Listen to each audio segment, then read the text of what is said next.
Time now for Tech 24, and today we're going on a holiday to a crypto island paradise. And joining me for the trip is technology editor Peter O'Brien, just as the weather in Paris is improving. I hope, Peter, that you've brought your snorkel. I have indeed, Annette, and lots of sun cream, because you and I are heading to the islands of Vanuatu in the South Pacific. More specifically, one just off the coast called Satoshi Island. And what's so special about Satoshi? Well, the clue's in the name. The 800-acre blob of land used to be called Lataro, and it's owned by Anthony Welch, who's a British property investor.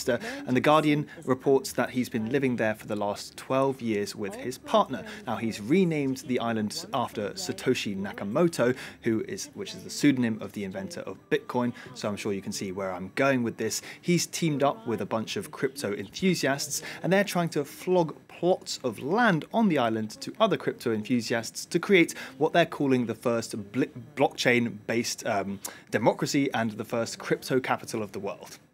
I have to say, I think you and I are in the wrong profession. Okay, so our boat has arrived at this crypto utopia and we're ready for our holiday. So what exactly are we going to discover? Well, if Welch and co, if their vision comes true, we'll be surrounded by palm trees, crystalline waters, but also lots of buildings all made out of the same modular cuboid block. These homes start at $60,000, and there are supposedly 21,000 plots of land available to purchase.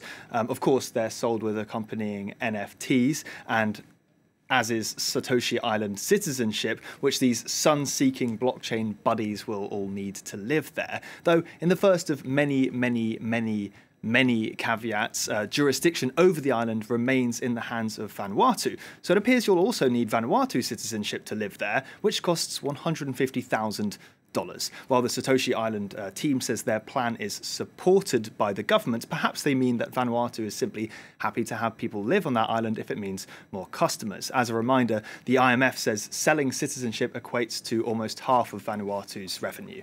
So methinks you've taken me rather to an offshore tax haven as opposed to a holiday resort. Well, don't worry, it's actually neither of them, not yet at least. Satoshi Island is meant to have its grand public opening at the start of next year, but I wouldn't bank on it because lots of similar projects have failed spectacularly. Cryptoland is probably the most well-known. It was meant to be a tropical paradise for decentralized finance fans on an elaborate resort on an island in Fiji, and then a bizarre and incredibly cringe promotional video was torn apart on social media. I'm showing you here without the audio to spare your ears from bleeding. Anyway, the crypto fans Max Olivier and Helena Lopez were trying to buy the island for $12 million, but in January the sale fell through, thank God.